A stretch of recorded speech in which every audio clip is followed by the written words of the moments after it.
Miongoni mwa majukumu ya TanTrade tofauti na yale ambayo tunayafahamu, wengi wanafahamu TanTrade ni kuandaa maonesho ya kimataifa ya biashara, lakini pia tunaratibu na kusimamia maendeleo ya soko la ndani pamoja na kutathmini mifumo na menendo ya biashara nchini, ikiwemo kutafuta masoko ya bidhaa na huduma za Tanzania na uratibu wa matukio ya ukuzaji biashara nchini. Kwa hiyo TanTrade ina jukumu la kutafuta masoko ya bidhaa na huduma zetu. Ndio maana tunaona utekelezaji wa lile jukumu kubwa la promotion. Maonesho ni sehemu kubwa ya promotion. Yaani tunaipromote nchi na bidhaa zake na sekta zake zote kupitia maonesho, na si maonesho ya Sabasaba tu, lakini maonesho mbalimbali ambayo tunayafanya kwenda nchi mbalimbali ndani na nje ya nchi. Hususan kwa wafanyabiashara ili kujenga uwezo wa namna bora ya kusimamia shughuli za biashara ndani na nje ya nchi. Pia tuna wetu wadogo, wakati na wengine. Kwa hiyo mafunzo hayo yanasababisha mtu aweze kufanya biashara na kupata faida katika biashara yake, lakini pia kuendana na mabadiliko ya ufanyaji biashara duniani. Sote tunafahamu kwamba hali ya ufanyaji biashara duniani inabadilika kutokana na mabadiliko na ukuaji wa teknolojia. Kwa hiyo kwa mfano zamani tulikuwa tunafanya biashara kwa watu wanasafiri wanaenda mbali, mawasiliano yalikuwa kwa njia za barua, njia za simu, zile simu zetu za nyumbani, lakini sasa hivi dunia imekuwa inafanya biashara kwa teknolojia, dunia imekuwa iko kiganjani. Kwa hiyo unaenda popote, unaona, unapata information. Kwa hiyo lazima kuwe kuna mafunzo ambayo wafanya biashara wa Tanzania na wao wawe tayari. Kwa hiyo jukumu hilo la kuandaa wafanya biashara ni letu la kuhakikisha na wao wanafanya biashara kulingana na hali halisi ya mabadiliko ya dunia. Pia kufanya tafiti za masoko. TanTrade tunafanya tafiti za masoko, lakini pia jukumu letu kufanya intelijensia, market intelligence. Market intelligence sasa hivi ni muhimu sana. Huwezi kuingia kwenye soko. Masoko yamekuwa yana ushindani mkubwa sana kwa mtu mmoja mmoja, kwa nchi, lakini kwa mashirika. Market intelligence ni muhimu sana ili kuweza kufanikiwa.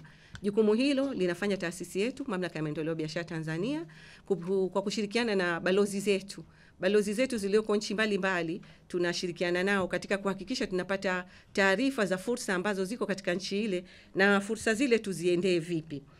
Kwa nini tunafanya intelligence? Kwa sababu hatuwezi kuambia Watanzania waende tu kwenye soko ambalo hatuna taarifa nalo. Na tunaweza tukenda wenzetu wanaenda namna nyingine. Na ili kupata tija soko lile lazima tufanye market intelligence. Hatimaye tunatoa ushauri katika kusaidia kufikia mafanikio ya masoko hayo. Lakini pia kusimamia na kuwezesha tasnia ya ukuzaji wa biashara kukua kwa kuwatambua, kutoa vibali. Tunatoa vibali vya kusimamia masuala mbalimbali ya promotion pamoja na uratibu binafsi wa matukio ya ukuzaji biashara. Nafikiri mmeshuhudia karibuni, mnaona kuna matukio ambayo tunayapiga unauthorized. Yale matukio lazima yawe na msimamizi, kila sekta ina usimamizi wake. Kwa hiyo na sisi tunasimamia matukio ya ukuzaji biashara ambayo tunaona haya yataleta tija kwa Watanzania. Yale tunayapa vibali maalum na tunashiriki kikamilifu katika kusaidiana nao kuyaratibu na kuyatangaza. Na yale ambayo hajapata vibali, ambayo hayaeleweki, huwa tunayazuia kwa sababu tunaangalia matukio yenye tija kwa jamii ambayo ya Watanzania tunaoisimamia. Pia kujenga uwezo wa taasisi katika kujiendesha kiufanisi na kutekeleza majukumu yake.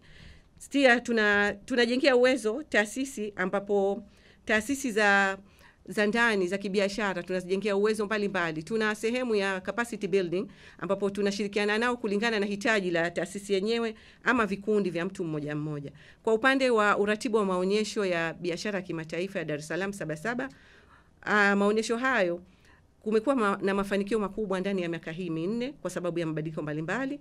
Mafanikio hayo miongoni mwake ni kuongezeka kwa washiriki. Kumekuwa na ongezeko la washiriki kutokea 2,926 hadi 3,503, na kuongezeka kwa washiriki wa nje pia kutoka idadi ya 76 makampuni hadi kufikia makampuni 451, lakini pia kuongezeka kwa nchi shiriki kutoka nchi 17 hadi nchi 28. Na hii imetokana sana na jitihada za Mheshimiwa Rais wetu wa Jamhuri ya Muungano wa Tanzania, ziara mbalimbali alizozifanya kuhamasisha na kuipromoti Tanzania. Hatimaye nchi zimeongezeka kutoka 17 zimekuwa 28. Pia kuongezeka kwa ajira za muda mfupi kutoka 11,000 200 hadi 11,869. Ajira za muda mfupi tunazihesabu zile ambazo pale field wakati maonyesho yanaendelea Watanzania wengi wanapata ajira pale. Kwa hiyo hizo ndio ajira ambazo tunazihesabu. Watanzania wengi wanafaidika, wanapata ajira, miongoni mwao ni wanafunzi ambao wamemaliza vyuo, wengine wanafunzi wako field wanapata ajira mbalimbali kwa kupitia maonyesho hayo tunayofanya. Kuongezeka kwa watembeleaji, idadi ya watembeleaji imeongezeka hadi kufikia 300,000. Pia imeongezeka hadi 50,000 kwa sababu kipindi cha siku ya Sabasaba tu ile tunakuwa data zetu zina rekodi ongezeko la washiriki ile Sabasaba Day ambayo ndio sikukuu ya kitaifa. Lakini fursa za mauzo thamani zimeongezeka bilioni 25.16 na mikataba ya kibiashara yenye thamani ya shilingi bilioni 176. Kwa hiyo tunaona maonyesho jinsi yanavyoleta faida na tija kwa nchi. Lakini pia uratibu wa makongamano ya kibiashara pia kuongezeka na yameendelea kuleta tija. Maonyesho ya kisekta, katika maonyesho ya viwanda tulikuwa tuna maonyesho ya viwanda ambayo yameongezeka, idadi ya makampuni yamefikia 257. Jumla ya kampuni hizo zikiwemo sekta mbalimbali za bidhaa ambazo zinazalishwa nchini. Na haya ni maonyesho ya viwanda vya ndani. Maonyesho ya Pro Paper Tanzania ambayo jumla ya washiriki 144 kutoka kampuni 37 na nchi 10 zilihudhuria katika maonyesho hayo. Lakini pia tuna maonyesho ya 7 ya teknolojia ya madini ya Geita ambayo mnafahamu, maonyesho ya Geita ambapo maonyesho hayo yameendelea kukua na ni miongoni mwa sekta ambazo tunazisimamia, na masoko ya wazalishaji wa sekta ya madini tumeona yanavyokuwa, wale wadogo wadogo, wakati na wakubwa. Kongamano pia la biashara kati ya Tanzania na Japan tumelishuhudia karibuni tarehe 15 Agosti. Majadiliano ya biashara ya uwekezaji kati ya sekta ya viwanda, kilimo yaliimarishwa na kutoa fursa za Tanzania kuingia katika soko la Japani. Na kwa mwaka huu tukijaliwa mwezi April tarehe 13 hadi tarehe 13 Oktoba tunaenda kuanza maonyesho ya Expo 2025 Osaka Kansai Japan. Ni maonyesho makubwa. Kama mtakumbuka tulikuwa tuna maonyesho ya Dubai Expo yalimalizika na tulipata fursa kubwa sana ya mikataba kusainiwa, mikataba mikubwa, mikataba 37 ndani ya Tanzania. Lakini na maonyesho haya sasa ni hatua nyingine, maonyesho makubwa, maonyesho ya dunia. Tunatarajia sisi kama Tanzania pia kupata fursa sana, na mikataba mbalimbali pamoja na miradi mbalimbali itauzwa katika maonyesho hayo ya Japani. Ni maonyesho ya miezi 6 ambapo katika miezi 6 kutakuwa kuna program mbalimbali ambazo katika program hizo ziko idadi yake ni 8. Sekta zote zitaweza kushiriki na kuhakikisha tunatumia fursa ya miezi 6 ya maonyesho hayo, fursa za kila sekta kuhakikisha inapata. Lakini pia tutatumia uwepo wa maonyesho hayo kuuza mikataba na miradi yetu mikubwa.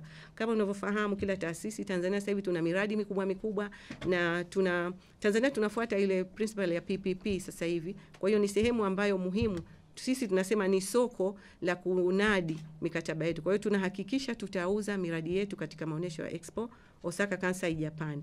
Pia kuna kongamano katika uratibu wa maonyesho ya makongamano ya biashara, pia kongamano la biashara na uwekezaji nchini Komoro lililofanyika Agosti mwaka huu. Makampuni ya kilimo, kampuni ya Sugeto, hiyo kampuni iliweza kushirikiana na kituo cha mauzo ya Komoro. Tuliweza kusaidia kupatikana kwa oda ya vitunguu tani 2,500 venye thamani ya $2.5 milioni 2.5 ambapo sawa na Tanzania shilingi milioni 6.8. Hizo ni oda ambazo imepata kupelekwa Komoro. Kwa hiyo bidhaa zinapata masoko kupitia haya makongamano na uratibu haya makongamano ambapo tunawafanya. Lakini pia tumeendelea kufanya makongamano mbalimbali ya sekta za nishati, sekta za energy, na katika ushiriki wa maonyesho ya kimataifa kuna maonyesho yaliyomalizika CIA, maonyesho makubwa ambayo yamefanyika China, Import and Export, ni maonyesho makubwa. Katika maonyesho hayo tumeweza kupata mafanikio ya hati fungani zenye thamani ya bidhaa ambapo makampuni 13 yalishiriki katika kufanikisha mauzo ya papo kwa papo, lakini thamani ya shilingi bilioni 17 tuliweza kupata kama Tanzania, lakini bidhaa za katani, asali na sanaa za mikono. Katani yetu mkonge ulipata soko na wana mkataba ambao unauza, lakini asali tulishuhudia container ambazo zimekwenda. Baada ya kutoka maonesho yale waliweza kupata oda. Lakini maonesho pia ambayo maarufu mliasikia Expo Doha, maonesho ya mboga mboga ambapo fursa za bidhaa na mauzo waliweza kuuza. Tuliuza thamani ya shilingi milioni 125 bidhaa zetu za mboga mboga na chakula. Kwa hiyo oda ambayo ilipatikana. Na katika ushiriki wa Expo kama nilotaja, Expo 2025 Osaka, Kansai, Japan, tunatarajia kufunga mikataba mbalimbali. Lakini ukija kwenye thamani ya Expo Dubai tuliweza kusaini mikataba yenye thamani ya US dollars bilioni 7.49 sawa sawa na trilioni 17 za Kitanzania.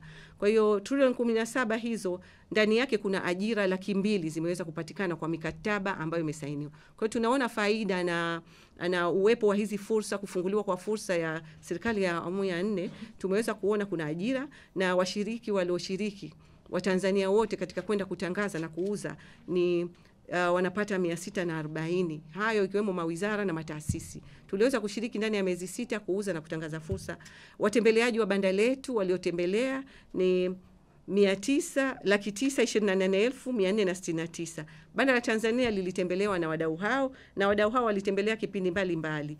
Lakini maonesho ya biashara ya Afrika mwaka 23 tulifanya mauzo ya papo kwa papo ya shilingi bilioni 2.17.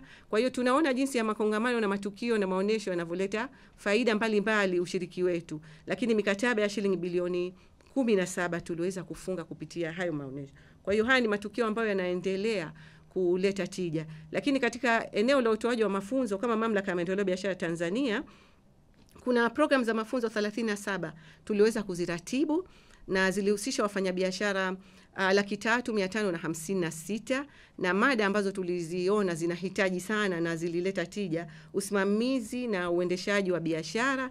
Washiriki walikuwa jumla ya 922. Mbinu za kufikia masoko ya ndani na nje ya nchi. Kama nilivyosema, hali ya ufanyaji biashara inabadilika. Kwa hiyo washiriki walikuwa 630. Tumeona idadi yake kwa sababu hitaji lipo na mbinu zinahitajika. Pia taratibu za kuuza nje.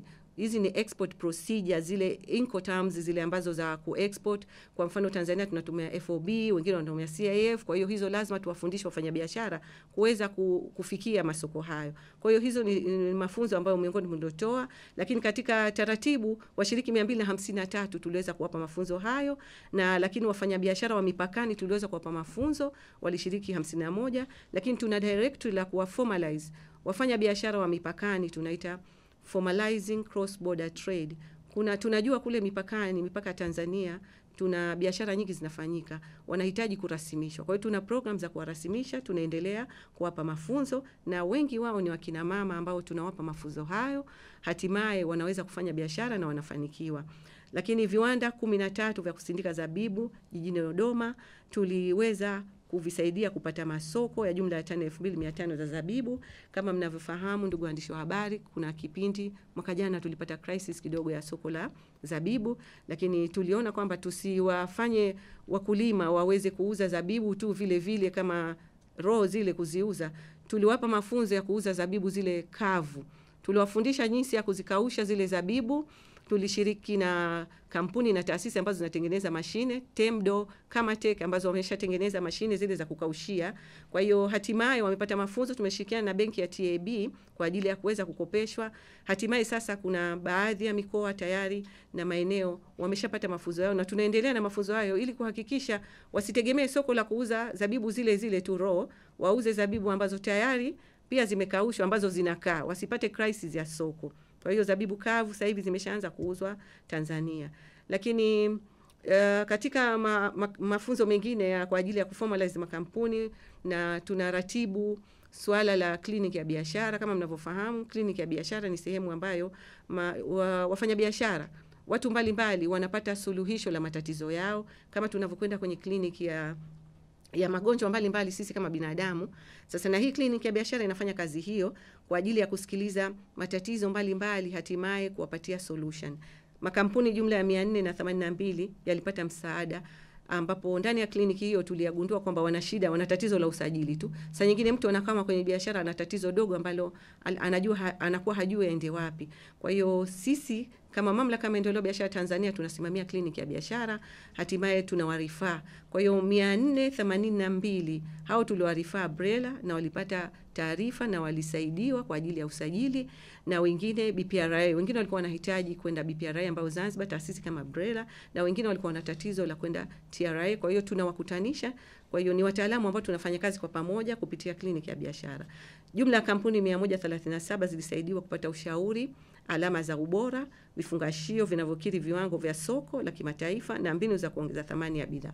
Kwa hiyo tunaona kwamba ndani ya kliniki kuna watu wana tatizo ambalo saa nyingine ni dogo tu kutokana na uelewa na hajui wapi pa kupata taarifa. Kwa hiyo ndani ya kliniki inatoa suluhisho la masuala mengi.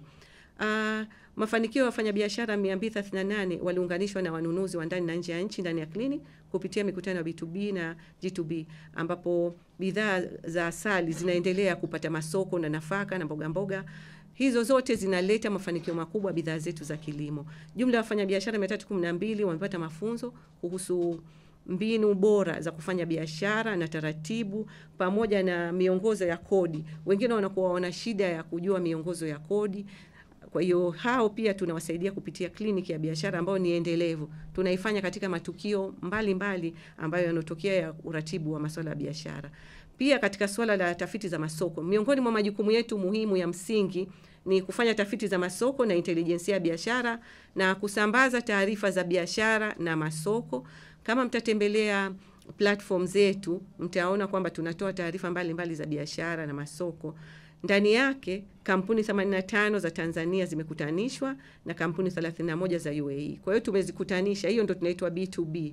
Kwa hiyo tumefanya B2B kupitia platform hizo, na kupitia mikutano ya B2B kuna makampuni pia 27 za ujenzi na nishati zinaendelea na mazungumzo, kwa kuwa wakala wa bidhaa hizo wanataka wawe wakala wa bidhaa hizo. Kuna wengine wanazalisha, wanataka agency za kampuni zao ndani ya dini yetu. Kwa hiyo wanaendelea na mazungumzo na wasimamizi ni sisi, tunakuwa kama advocate, ndio pale tunatekeleza jukumu letu la ushauri.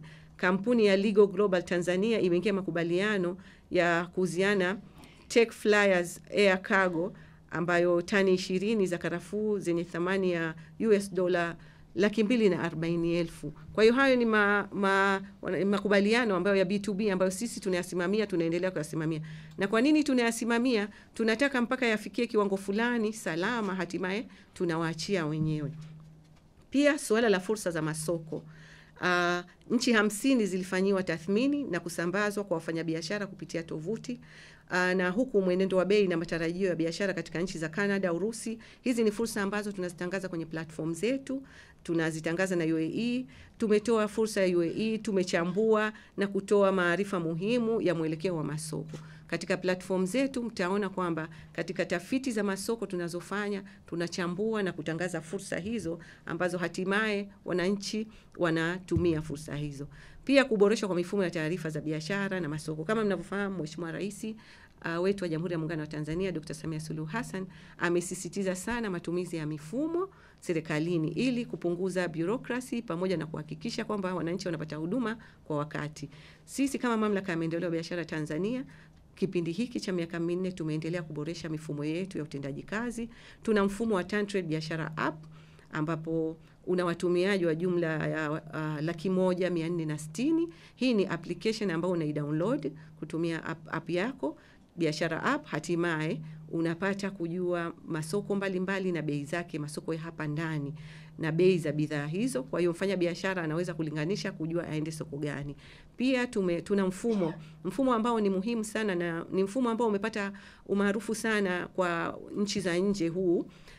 Unaitwa Trade Portal ambao sasa umefikia watumiaji 92,403 na huku ikiwa na zaidi ya watembeleaji 272,718 kutoka ndani na nje ya nchi, na wanapata taarifa za biashara. Kwa Kwa hiyo hii ni trade portal inaitwa trade.tanzania.go.tz. Ndani yake inaonyesha procedure za bidhaa ambazo ukitaka kuingiza bidhaa Tanzania inakuongoza ufanye nini. Lakini pia na huyu Mtanzania anapotaka kusafirisha bidhaa nje ya Tanzania afanye nini. Kwa hiyo ni portal muhimu sana na ni maarufu sana kwa wenzetu wa nje. Pia kuna biashara 36 za Kitanzania zimesajiliwa katika shirikisho la kimataifa la vituo vya biashara duniani, wanaita World Trade Point Federation. Hizi ni biashara ambazo sisi kama TanTrade ni trade point na ni mwanachama wa hiyo World Trade Point Federation, ambapo tumesajili bidhaa nyingi sana za huko ambazo zimefikiwa viwango, na tunachagua bidhaa ambazo zile zilizofika viwango kidogo, ambazo hazijafikia viwango sisi tunaendelea kuzipa mafunzo hatimaye ziweze kukamata soko katika utekelezaji wa jukumu letu. Kwa hiyo tunaona tunavyozidi kuwa maarufu kimataifa na kuzidi kukubalika katika federation za kimataifa. Tuna kanzidata wafanyabiashara ambayo imeboreshwa na kuongeza usajili wa makampuni 483. Kampuni mpya zimeongezeka hizo 483. Kanzidata yetu imezidi kuimarika. Na katika jukumu jingine kusimamia na kuwekeza tasnia ya ukuzaji biashara, ambapo hii ni ile ndosema hii utoaji wa vibali. Matukio ya ukuzaji biashara ni matukio mbalimbali. Kwa mfano unataka kufanya maonesho, unataka kufanya trade mission, unataka kufanya promotion event, ambayo hii promotion event yako unaitaka iwe formal. Sisi lazima tuisimamie kwa sababu ya jukumu letu la msingi. Kama unavyofahamu, kila nchi ina taratibu zake katika matukio mbalimbali na kwa mujibu wa sheria. Kwa hiyo kuna matukio ya taasisi za umma, sekta binafsi wanafanya maonyesho, wanafanya makongamano. Kwa hiyo sisi tumeidhinisha vibali na hatimaye hayo matukio tunashiriki kikamilifu katika kuhakikisha yanapata tija. Pia maandalizi ya ushiriki wa Tanzania katika maonyesho makubwa ya dunia yanatarajiwa kufanyika April mwaka huu, April 13 hadi tarehe 13 Oktoba. Ni tukio la miezi 6. Tukio hilo ni Expo 2025 Osaka, Kansai, Japan. Mamlaka ya Maendeleo ya Biashara Tanzania inaratibu ushiriki wa maonesho hayo kwa niaba ya serikali yetu ya Jamhuri ya Muungano wa Tanzania, ambayo yanatarajiwa kufanyika tarehe nilizozitaja. Na ushiriki wa Tanzania umejikita katika kutangaza fursa mbalimbali zilizopo hapa nchini, na sekta zote zitatangazwa pamoja na miradi yote ya kipaumbele, na tumeshaanza na tumejiandaa kikamilifu kuhakikisha ndani ya miezi 6 tunapata fursa hizo. Na miongoni mwa programu ambazo tumeziandaa, napenda nichukue fursa hii kwa wale watazamaji ambao wanatuangalia, makampuni na mataasisi, mawizara yote, mikoa, naamini mikoa na mawizara yote wana miradi mbalimbali. Kwa hiyo waendelee kutuletea miradi yao kwa ajili ya kuitangaza. Sekta ambazo tumeziandaa na program ambazo tumeziandaa zimezingatia vipaumbele vyote. Kuna sekta ya afya, nishati na madini. Kutakuwa kuna programu hiyo ambayo hiyo. Na kwa nini tumeweka programu hizo? Tumesema tusiache kitu. Ndani ya miezi 6 tuhakikishe tumekuja na mafanikio. Miradi yote tumeuza. Kuna program ya utalii, kilimo na uchumi wa blue. Kama unavyofahamu, Serikali ya Mapinduzi ya Zanzibar pia ina kipaumbele katika uchumi wa blue. Na kuna miradi ya kimkakati ya ujenzi miundombinu ya barabara, reli na viwanja vya ndege. Kuna program hiyo ambayo itakuwa inaendelea. Na program hizi ni za wiki 2. Program zisizopungua siku 14. Kwa nini siku 14? Kwa sababu kutakuwa kuna maeneo ya kwenda kuvisit B2B, kuwakutanisha na wadau wenzao husika. Kutakuwa kuna program ya nishati ya umeme na gesi. Kama mnavyofahamu, Tanzania tumejaliwa katika nishati ya umeme na gesi. Kwa hiyo ni program ambayo na wenzetu kule tunapokwenda ni wataalamu wameendelea sana katika masuala ya umeme wa gesi. Kwa hiyo ndio maana tumeweka programu hiyo ili tuhakikishe tumefanikiwa. Programu hizo 8 zimepangwa ambapo makundi hayo mbalimbali yataweza kushiriki katika programu hizo, lakini pia kutakuwa kuna fursa ya trade mission, misafara ya biashara. Vikundi mbalimbali vitaweza kwenda kushiriki kwa ajili ya kupata fursa kupeleka trade mission. Wananchi wa Tanzania, wafanyabiashara, wajasiriamali wataweza kwenda kule kupitia hii misafara ya kibiashara. Ndani ya hii miezi 6 watakwenda katika sekta ambayo tumesema ni utalii, ambapo itafanyika kuanzia tarehe 25 hadi tarehe 6 Mei. Kutakuwa kuna fursa za miundombinu, kilimo, mifugo. Kwa hiyo wote hao wataweza kupata fursa, lakini kuna program ya uwezeshaji wanawake ambapo tunaona kwamba women empowerment hii. Kwa hiyo vikundi vitaweza kupata fursa kwenda kule na kuhakikisha wanapata fursa na faida ya uwepo wa Expo 2025 Osaka, Kansai, Japan. Mpango wa baadaye katika kujenga uwezo wa taasisi na kujiendesha kwa ufanisi. Kama unafahamu, Mamlaka ya Maendeleo ya Biashara Tanzania ni taasisi ya umma, ni mamlaka ambayo iko chini ya Wizara ya Viwanda na Biashara kwa 100% na imekamilisha mpango mkuu wa uwekezaji. Kama nilivyogusia awali kwamba dunia imebadilika, hali ya ufanyaji biashara imebadilika. Kwa hiyo na sisi kama mamlaka lazima na sisi tuende na wakati, tubadilike. Mnafahamu kama sisi tunamiliki viwanja vya maonyesho vya Julius Kambarage Nyerere. Viwanja hivyo tunakubali na tunaamini kwamba vimepitwa na wakati. Kwa hiyo kwa sasa tumekamilisha mpango mkuu wa uwekezaji katika uwanja huo. Uwanja wa maonyesho huo wa Mwalimu Julius Kambarage Nyerere unatarajiwa kuboreshwa kwa wa kisasa kuendana na viwango vya kimataifa, na uwekezaji katika uwanja huu unatarajiwa kuwa na utaratibu wa ushiriki wa sekta binafsi ambapo unajulikana kama Public Private Partnership, PPP. Na ili kufanikisha hilo, Mamlaka ya Maendeleo ya Biashara Tanzania imejipanga kuanzia mwezi wa April itakuja na kuanza kutangaza kutafuta wabia wa uwekezaji wa uwanja huo wa kisasa. Tayari tumeshakamilisha kila kitu. Kwa hiyo sasa ni kutangaza. Ndugu waandishi wa habari mbalimbali, ndugu zangu wa Tanzania wazalendo, tutaomba tushirikiane katika kuhakikisha tunatangaza uwanja wetu, kuhakikisha tunapata uwanja wa kisasa, tunakuwa na state of the art na sisi katika nchi yetu. Baada ya kusema hayo, nawashukuru sana kwa kunisikiliza. Asanteni sana.